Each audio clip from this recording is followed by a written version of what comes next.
Hey everybody, what's up guys? I'll just wait for few people to hop in. Once you're here, just say hi. How are you guys doing? Thank you so much for tuning in. Hey Steven, hey Houston. I'm just waiting for a few people to hop in and then I'll get started. Hey Stephanie.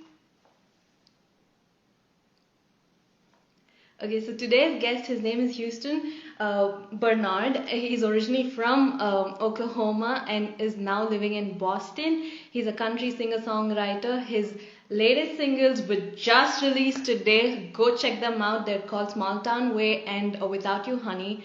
They're both so great, so make sure to check it out and we'll talk more about it when I have him on. We'll just get started. Steph, I'm so happy for you, girl. Just wait for it to connect and hey Houston! Hey, how are you? I'm good. How are you? I'm pretty good. I'm always pretty jazzed on release day, so it's pretty cool. Exactly. Happy release day. Welcome to India. Appreciate that. Thank you. Of course. And congratulations on amazing releases. I'll get to that in a minute. But for people tuning in from here, would you want to give us a little backstory from of where you came from and how the whole musical journey began for you? Oh gosh. My uncle and my father played country music. They used to tour a lot. That's how my parents met. He was touring in Massachusetts. Wow. And they used to back up some bigger acts like Tanya Tucker and Dave Dudley and Wanda Jackson, people like that. My uncle was the main singer, but my dad also sings. And so I played all different styles of music. And for the past 8 years, I've been playing country music, and I have 3 albums and a bunch of singles now. So That's amazing. That's amazing. And since you come from like a musical family, was music a given, or did you realize that later in life? Were you always surrounded by music from the beginning? it was obvious from a young age that I was into music. I was writing little jingles when I was 5, and then I started cataloging all my writing when I was about 12 years old, and started doing all that. But I didn't grow up with my father. I didn't meet him again until I was about 19, and because my parents split up. And we went back to Massachusetts and whatever. But I'd always been playing music. I've always done different styles of music and some sort of performing in one way or another. And then I thought I was kind of done with music because I was getting into other things. And I was like, well, I should play some country music. I should, give that a shot. But I didn't really like anything on the radio. So I started an outlaw country band. I was playing Willie Nelson, Merle Haggard, stuff like that. And I was like, oh, wow, this is really natural for me. This is my voice, And so I started writing, and then, my booking agent said, hey, if you learn some modern songs, I can get you more gigs. So I was like, oh, okay. So we did that, and then we just started getting a ton of gigs. Then we're opening up for national acts, and then we started recording and writing, and here we are 8 years later. That's amazing. Were you performing back in Oklahoma too? I sang a little bit there, but I also grew up in Alaska because so my dad was a broke musician, as many are, and so he rejoined the Army because he had 2 kids, and they sent us to Alaska, and we lived there for a while, and I was singing up there, but eventually they split up, and we came back to Massachusetts.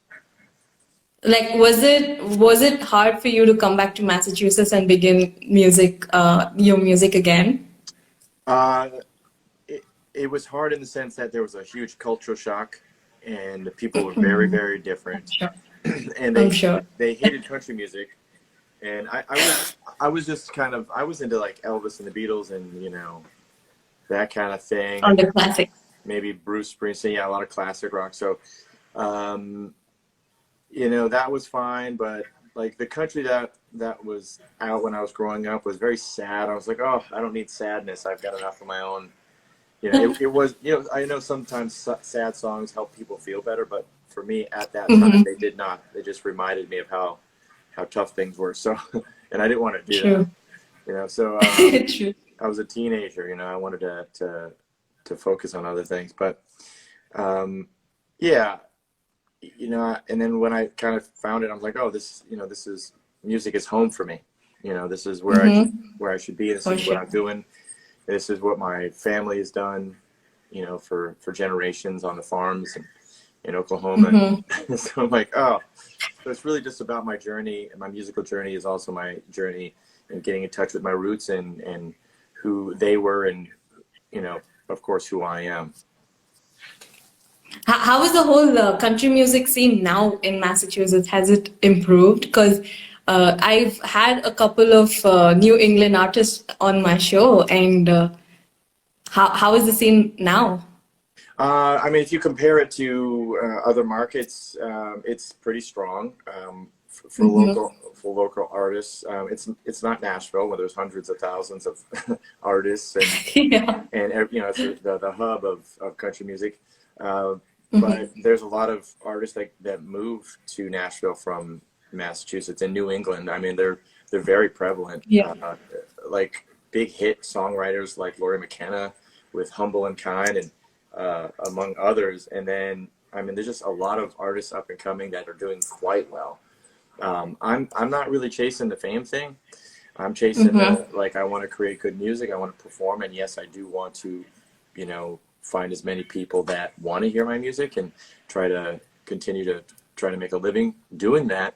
But True. at this time, Nashville's not my thing, and I do record there though. Actually, I've been recording a lot remotely, but I'm planning as soon as I get vaccinated and stuff, I'll probably go down to Nashville, record a bunch of new songs because I've written a ton this past year.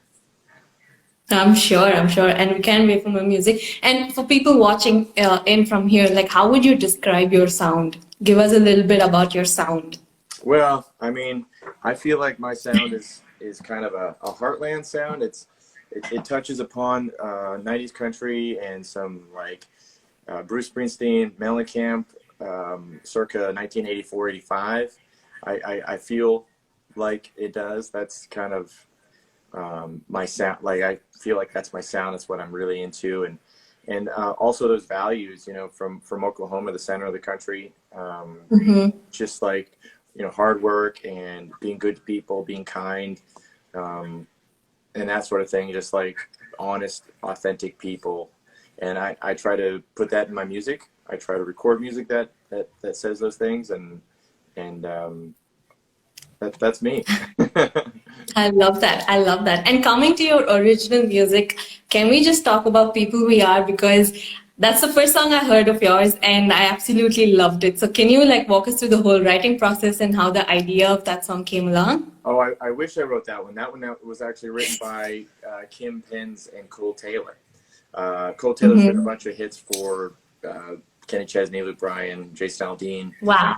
Yeah, so when we were planning a trip to Nashville to record, we were looking for a couple Mm-hmm. other songs. You know, I recorded a few of mine, and then a couple of other people's, and that song just spoke to me. I'm like, that's exactly what I like to say. You know, and it just said it so well. And I was like, okay, that's a good song, but I didn't realize what a great song it was until I released it. When I It started is listening such a good more, song. and people were responding, and that so far has been my strongest release. And I mean, I've released, you know, 3 albums, and that's a couple singles. So it's nice to have such a response, you know.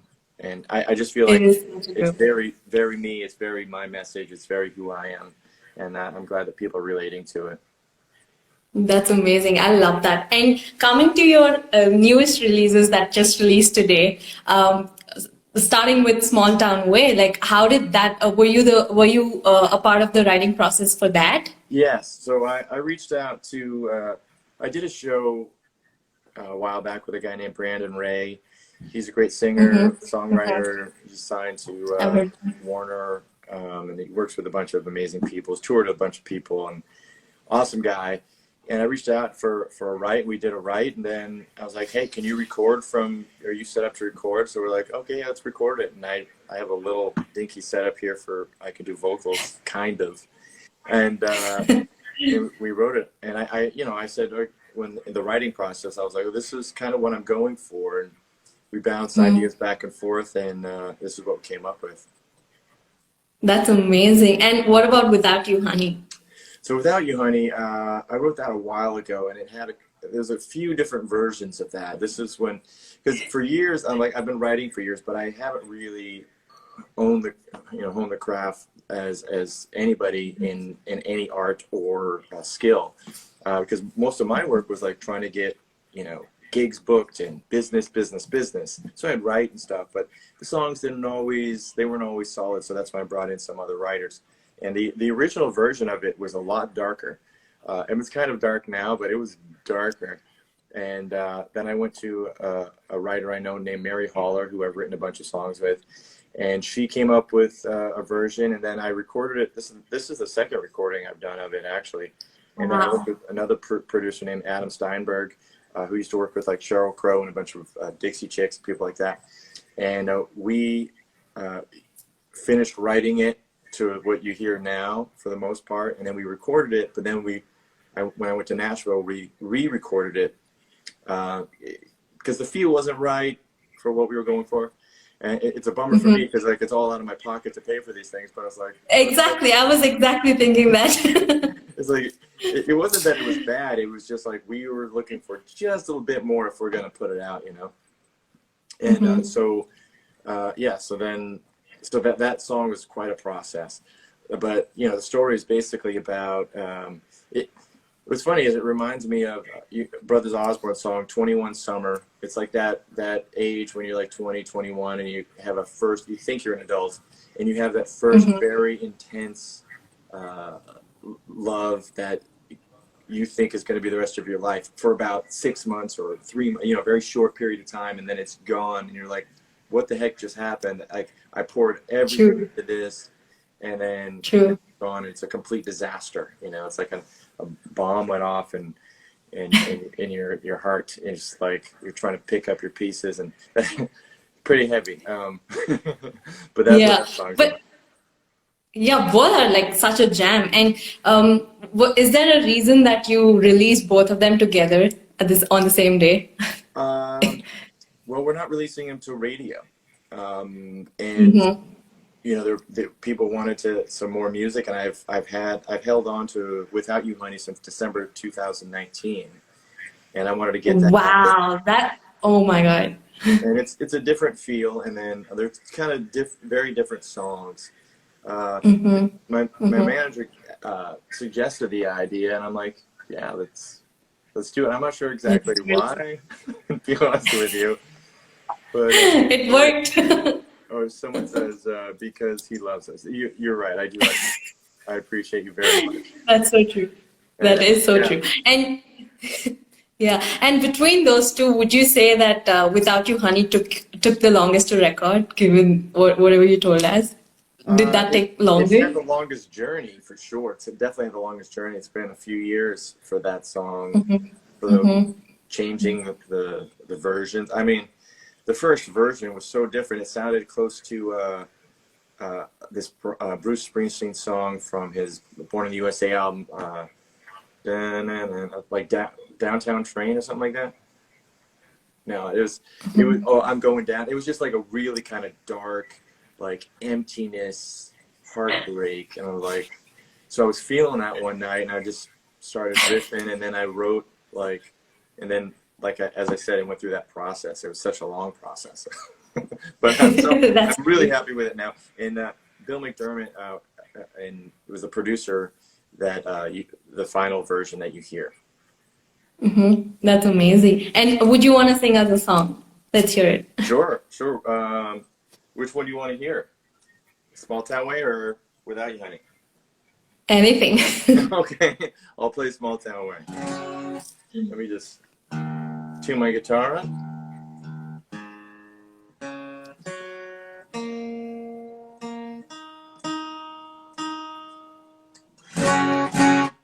All right, Small Town Way.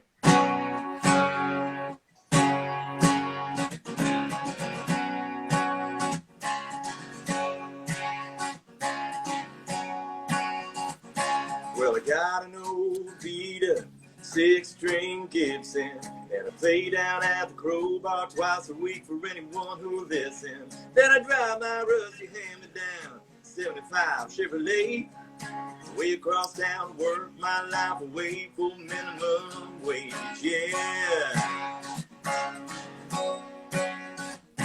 Well, it looks like an old run-down dot on a map, but if you stop and take a look around, you see it's so much more than that. Caroline down at the diner cooks the best meal you ever had. Frank runs the bank and give you the shirt right off his back. Yeah, it's just what we do, it's just who we are. No way to stop us once we start. A whole lot of something in the middle of nothing, like a lighter in the dark. So don't be afraid to stop and say, if you ever come out our small town way. A small town way. Well, there's a church pew or a bar stool if you need a place to land. All you gotta do is reach out if you need a helping hand. You ever get a little rowdy when Friday night rolls around? But believe me when I say it's a perfect place to settle down. Yeah, it's just what we do, it's just who we are. No way to stop us once we start. A whole lot of something in the middle of nothing, like a lighter in the dark. So don't be afraid to stop and stay if you ever come out our small town way. Our small town way. Just what we do, it's just who we are. No way to stop us once we start. We got a whole lot of heart. That's right. Just what we do, it's just who we are. No way to stop us once we start. A whole lot of something in the middle of nothing, like a lighter in the dark. So don't be afraid to stop and stay if you ever come out our small town. Don't be afraid to stop and stay if you ever come out our small town way. Our small town way. Our small town way.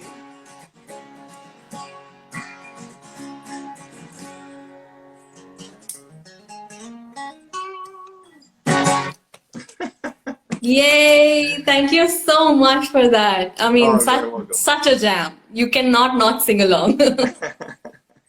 I I'm glad love you like that. it. I love that. And is this your first time in India?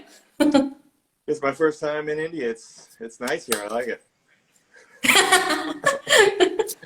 Amazing, amazing. I love it. And coming to future releases, like what do we have planned? Are you sticking with the singles, or do you have another album planned?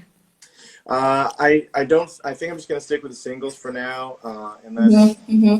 unless it makes sense. I mean, I'd like to have every song have its day, or at least True. That's two true. songs, and when you do an album, sometimes it's like you put it out, and then you maybe have one single that you're pushing, or two if you're lucky. If you're doing it yourself, you're lucky to have one, because you spend all your money making the album. But That's true. yeah, I think we're probably just stick for the singles for now, so they can breathe. But it's a little different. Like if we, like I'll probably, there's a song we might try to release right before the 4th of July. And that will probably push to radio and go all out on that one. Wow. Yeah. Awesome. Awesome. Amazing. And coming to your songwriting journey, like how did that begin on like a serious note? Like how did you know that you wanted to start songwriting? Oh, I don't know. It just kind of happened. And be honest with you, my songwriting didn't get better until recently. Like I've written a bunch of songs and a couple albums and stuff, but there's a lot of songs I'm pretty proud of, and I've done a lot of different projects, different styles, from electro rock, electronic, metal, Wow. rock. I've done big band music. I haven't written big band music, but I would sing, Sinatra and stuff like that for events when I was a kid. So Amazing. I've done a lot of stuff, but as far as writing goes, I've always just kind of done it. I probably was doing it wrong for a long time, but I had these melodies in my head and these ideas and these thoughts and these feelings, and it was a lot of really just therapy. And now I think I'm trying to tell stories that matter to me, instead of just, you know, crying as a teenager about, you know, my girlfriend or something. Um, but there are topics that mean a lot more to me, kind of big picture. You know, I was able to tour like in Europe and all over the States, Canada and stuff, Wow. when I was doing other projects, especially. And I just got more of a worldview instead of, you know, when you're in one place, you kind of just see this. But if you go out, True. you can see True. that place from another point of view, and you get different perspective. Mm-hmm.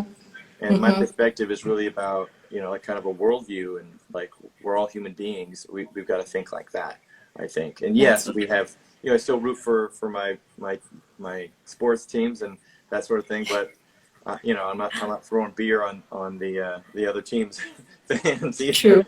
True. I So, love that. And yeah. yeah, you were saying? Oh, I just try to have a worldview about it. And the topics that I write about is more kind of in that perspective. You know, I'll have some stories about lost loves, that sort of thing. But like, I think the big picture for me is about just being kind and That's so true. try to be better people.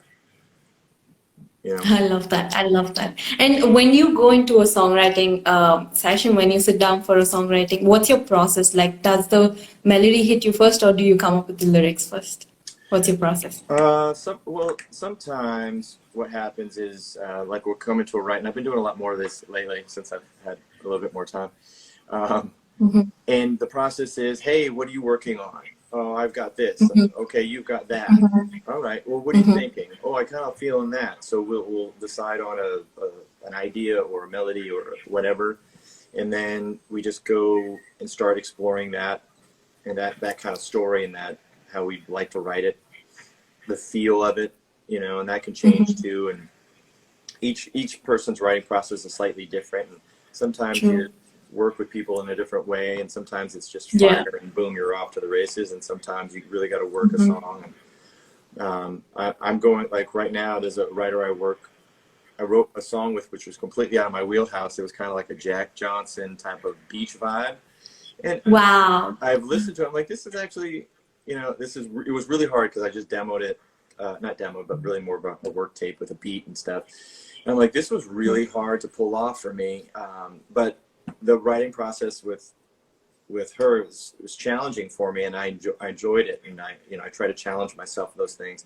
And like our writing process, like she's texting me, hey, I woke up thinking about, we should write a song for you. It's about this and kind of like this. And I'm like, yeah, I'm feeling that and like this and this, you know. So sometimes that process is back and forth for a while, and then we finally sit down and hammer it out. Like I had a melody right away, and I memoed it and sent it over, you know, while I'm trying to do some other things. And you know, when it gets to, yeah, and then, you know, then she sent back like an awesome melody. I was like, ooh, that's an uplifting, that the way the art, you know.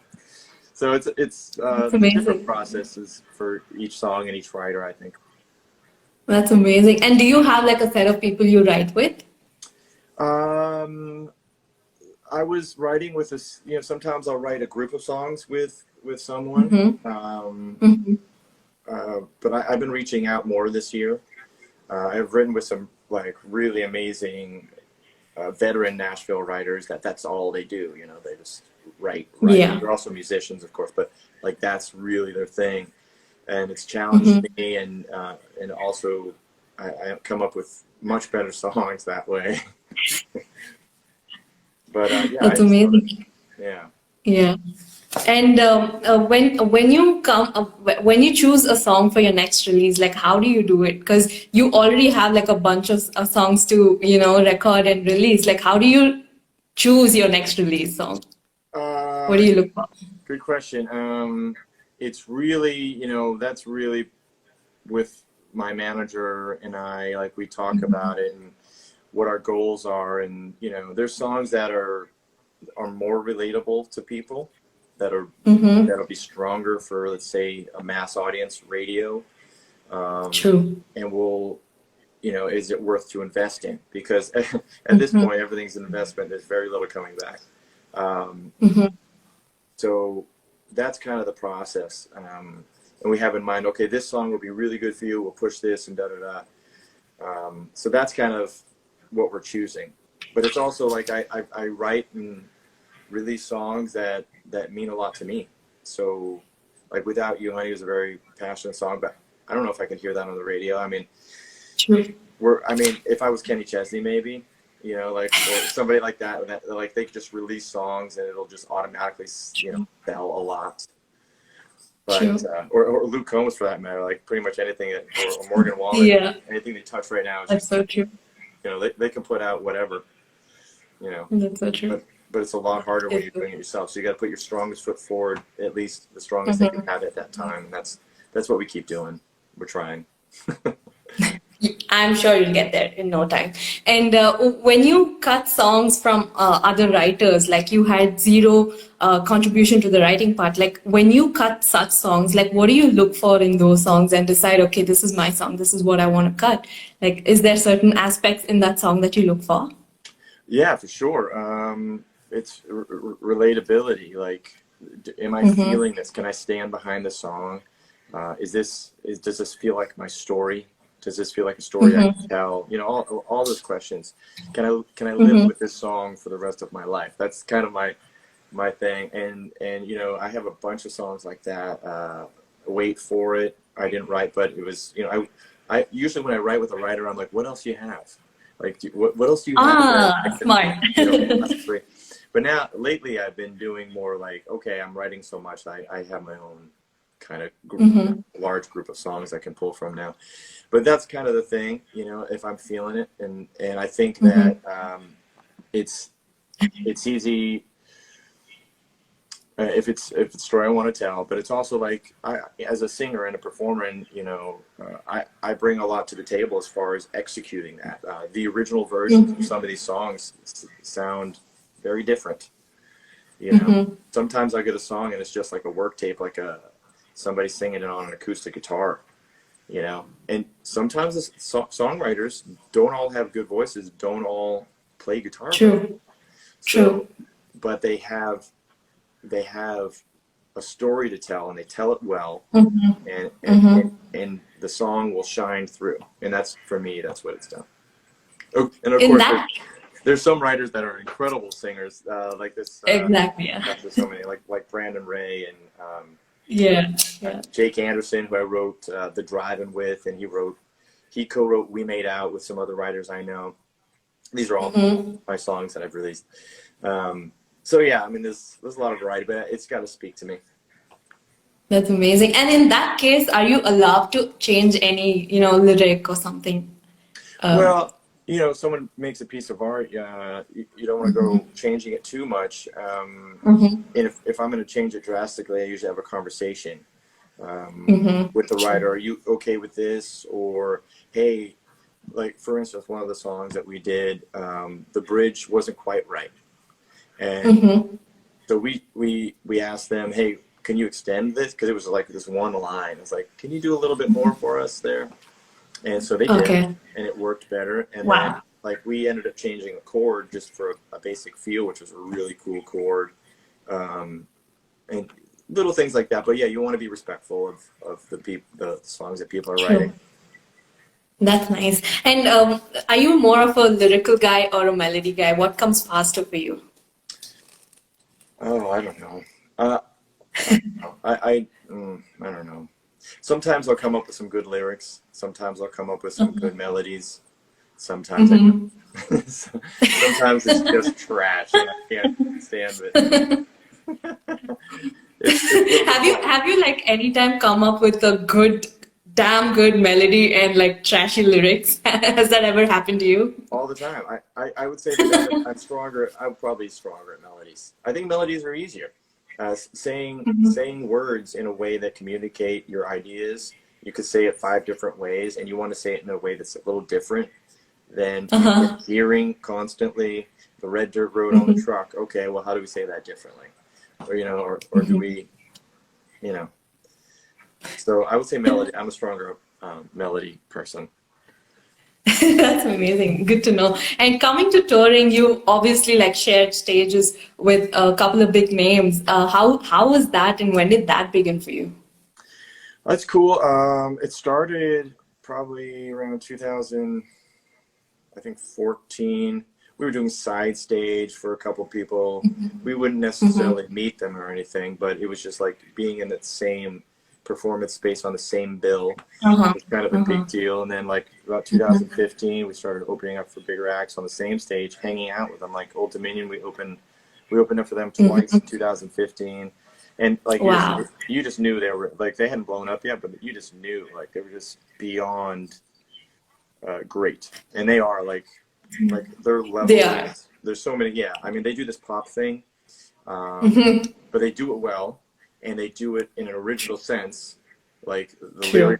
the lyrics are, I mean, like you can't, if you hate on them, then you're not digging deep enough. That's so true. And they have a lot of great rock songs too, which I respond to. Like "Shut Me Up" was one of their first songs. It didn't go that big, but it was on Highway XM. And then "Can't Get You," they finally released that. I remember hearing that Yeah. song years ago when we opened up Wow. for them. Yeah, when we opened up for them, they played that song. Like they used to do it in their live shows. I'm just like, that's the song, man. Like that's rocking. So I like to That's rock amazing. out. Yeah. That's amazing. And do you have like a favorite venue that you've performed at? Uh, I like to say, yeah, the House of Blues in Boston. I got to open up for Montgomery Gentry, hung out with those guys too. Good people.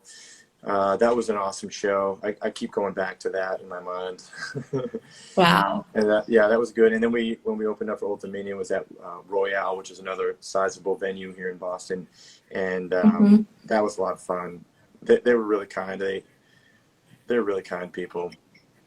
They gave That's us a ride, amazing. chatted with us, and you know, there. I think what the kind of thing that's important when you're starting to get some success is that you always look back, and you can see that Mm-hmm. in the Mm-hmm. really great people. And it doesn't have to be a lot, you know, just giving them advice or say keep going, or True. you know, or just having a drink with them. You know, like always look back. That is so true. And do you have like any bucket list venues that you want to perform at? Oh, I'd love to perform at Fenway Park, which is the baseball stadium here in Boston, right Mm-hmm. next door to our main smaller venue, our club that we call home, Loretta's Last Call. Go Sox, somebody says. But yeah, or Gillette Stadium, which is like the big football stadium here. I'd love to play there. Or, gosh, there's so many. Red Rock out in, I think it's Colorado. Colorado. Yeah, I mean, that would be cool. Yeah, That's amazing. I've heard so many people say Red Rock. yeah, yeah. That's Cool. amazing. Yeah, and I looked it up. Like I didn't know before I started. Like I knew about the place, but I never looked it up. But it's gorgeous. Yeah, yep, yep. Yeah, and do you have like any pre-show rituals that you do before getting up on stage? Um, well, I like to stretch. I like to stretch. That's what I do. It gets the blood flowing. Helps me relax. Uh-huh. I like to stretch. I'll do a little bit of jumping, just try to get the whole thing going. I do that sometimes when That's for amazing. bigger shows. Yeah. Do you have like any funny vocal exercises? I'm not sure they're funny, but I was losing my voice a lot when I first started playing because I was singing like a rock singer, like hard, Oh strong, my God. all the time. Okay. And we were doing like 4 double gig days where we do 4 hours here, 4 hours there. You know, because Wow. we didn't turn down gigs, and so I was losing my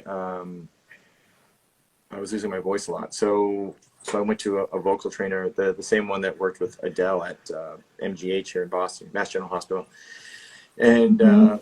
I just worked with her for a few months, and we started just kind of changing the way I sang, and then doing vocal warm-ups, and you know, massaging stuff in here, and there's little That's crazy. pieces of vocals, and you know, you get True. tense when you're singing a lot of hours, and if you're pouring your heart into it. So my style has changed where I kind of lay back a little bit more, which is more country.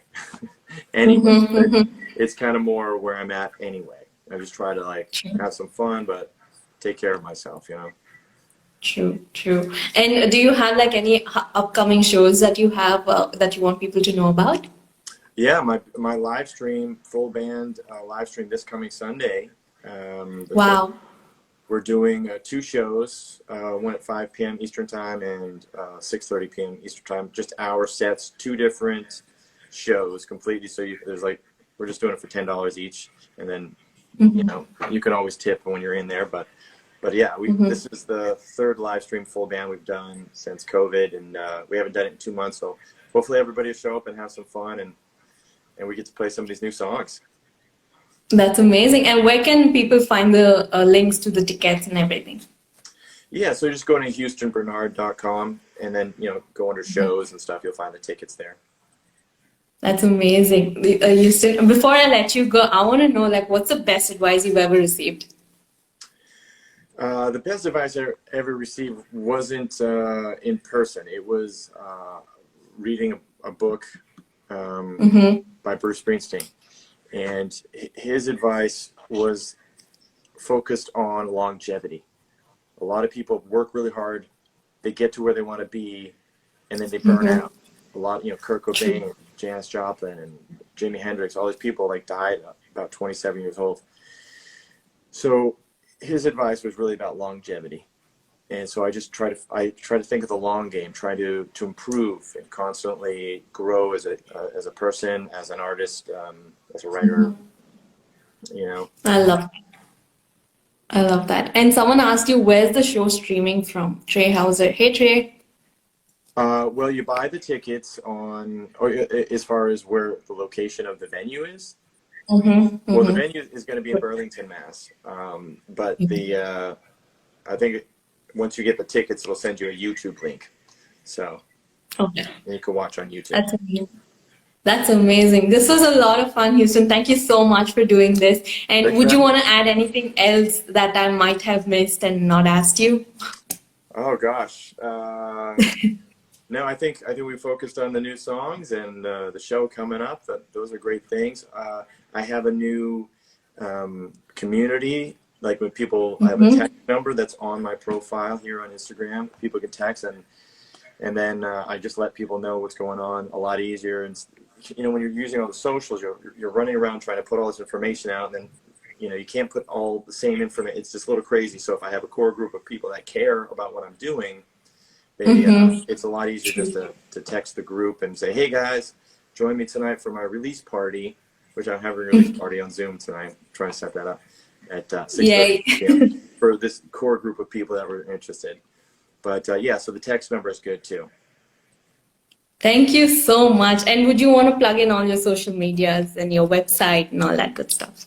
Oh, sure. Website, HoustonBernard.com. And I mean, that's really just the best place to go for everything. But I'm on TikTok and, you know, everywhere. I can't even keep track. Awesome. It used to be just like 2 things, and I was like 5 things and 30 things. Yeah. But I appreciate you having me. It was really nice. Of course. Appreciate you supporting the music in general and my music as well. Thank you very much. Of course, Houston. And I'll have you back on once you release your new singles. Sounds great. Thank you. Thank you so much. Have a nice day and happy release day again. Thank you. Take care. Bye. Bye. So that was Houston Bernard. Go stream his music. His 2 new singles came out today, so go stream it. And thank you so much for everybody tuning in. Thank you so much, Joe. Thank you so much for all the comments and always tuning in, guys. I'll see you soon.